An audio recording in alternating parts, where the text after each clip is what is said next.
Okay, so this is journal number 7 for the Inner Freedom Project, and today was an exercise in feeling resistance. To me, it's like the world, my woman, um, were putting up a lot of resistance to me giving my gift. And I think that's inevitable to feel that, and it's like a test from the world and from the feminine to whether or not I'm going to keep giving my gift. And it was brilliant. Um, really had a lot of moments where I just noticed like I walk around every corner and I have these like down, glum, turned off faces. Nobody wanting to connect. Everyone just kind of grumpy.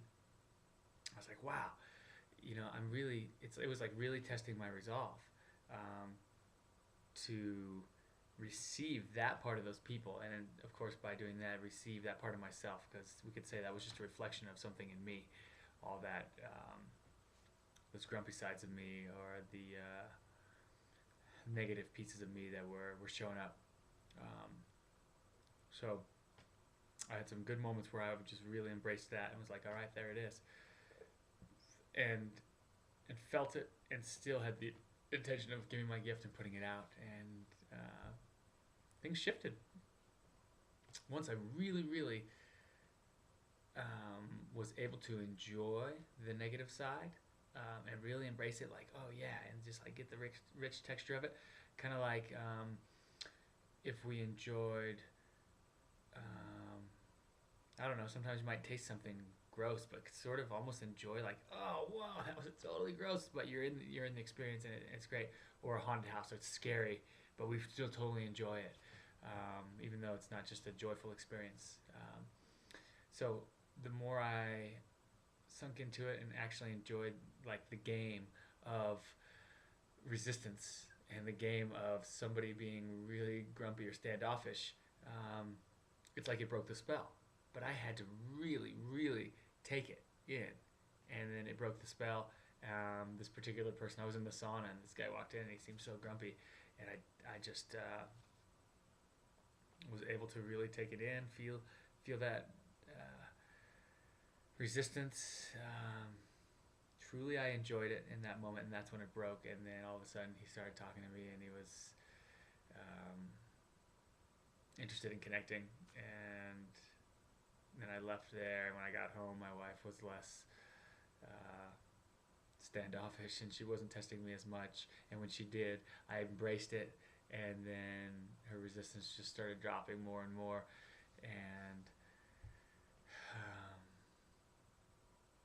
it's just it. There always will be those tests, and it's kind of like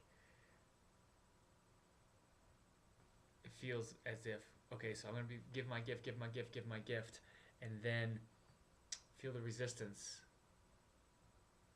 and whenever it comes in from the world, from women, from whomever, and embrace it, embrace the resistance,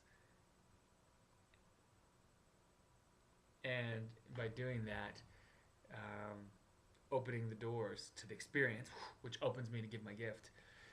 And so it's about being open to whatever's happening, and then my gift can flow right on out, and I can receive gifts from others, and that's a joyful place to be, and it's a wonderful thing to do.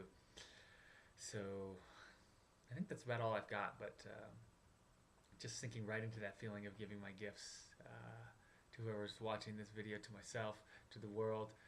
Here it comes. What would life be like if we were free? What would your life be like if you were free? What's my life like when I'm free? It's amazing. It's amazing. There's something beautiful around every corner, um, and if there's resistance, if I can let that be beautiful too, and let that be my experience and embrace it, it doesn't last very long. It's just like repetitive tests that say, are you still on board? Are you willing to be real with what's going on? Are you willing to give your gift to this situation and that, and any situation, not just the ones that you think are fun? Um, and once the test is passed, meaning that we've embraced it fully and loved it, and then the world opens up again and can penetrate with our gifts a lot more easily and fluidly. So I love it. I love it. I'm ready. And I'm so curious about being able to give my gift more fully in my office. And what it would be like. What's it like to be free? Meaning not be worried about how I'll be perceived for what I do. How differently that would come through. I know what it's like in spurts. I know what it's like 50, 60% of the time to be free in giving my gift.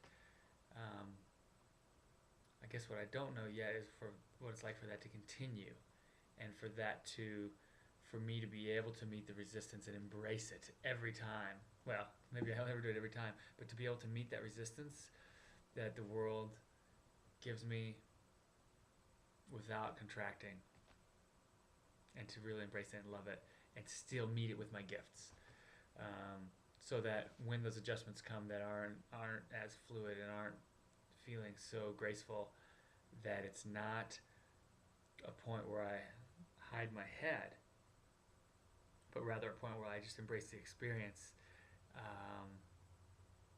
loving it, still giving my gift, and open to the flow coming back.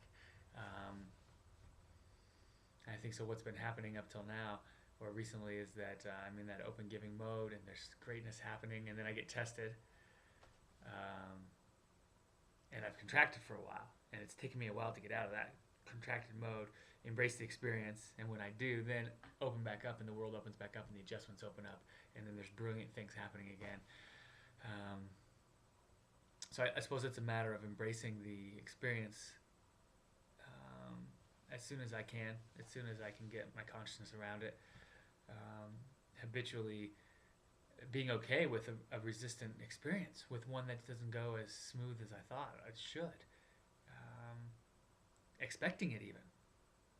Expecting there's always going to be a test, there's always going to be some bumps in the road, and to have fun with the bumps. That would really, really, really change things for me. I can just feel it right now, having fun with the bumps. Yeah, because then that's what it is a bump, and then I'm back on smooth road. Or maybe I'm back in bumps, but having fun with it as I go is not going to derail me off the road. That's what would happen, is I would hit a couple of bumps, and I would just go onto a whole nother path and road that wasn't giving my gifts. That's what it is. I would hit a bump, I would go off the path of giving my gifts and go onto the path of trying to keep it safe and trying to keep it okay and just make sure I did it right. All this, and we get this controlling energy, and it would start to crush down around me, and so my gifts wouldn't come out. So that's what we're saying is when the bumps come, to just enjoy them and keep giving my gifts, even when it's bumpy. That's what I want to do, and I know that it works. When I'm giving my gifts, the adjustments are brilliant. It's beautiful. It's beautiful. Even if the technical skill isn't always brilliant, the adjustment usually is when I'm giving my full gift. Or at least it's very effective, and it's what the person takes it, and their body shifts, and they change, and their satisfaction typically. Okay, enjoy the bumps in life, in work, with women, with kids. My kids I've been able to pass my tests with my kids so much more easily, typically, lately, but it's more my wife and my job that present the larger bumps for me. But let's see. Yeah, it's not going to get less bumpy. The only thing that might change is how much I enjoy the bumps, or how much I embrace them, or I'm not thrown off when they come. Because guess what? It's going to be a bumpy road. If it were all just smooth sailing, it wouldn't be much fun. So let's see about the next bumps. Let's enjoy the smooth, enjoy it, and enjoy the bumps when they come, and realize that it's not going to be smooth forever. It's not going to be bumpy forever. Let's ride. Okay? Peace and love, freedom for all.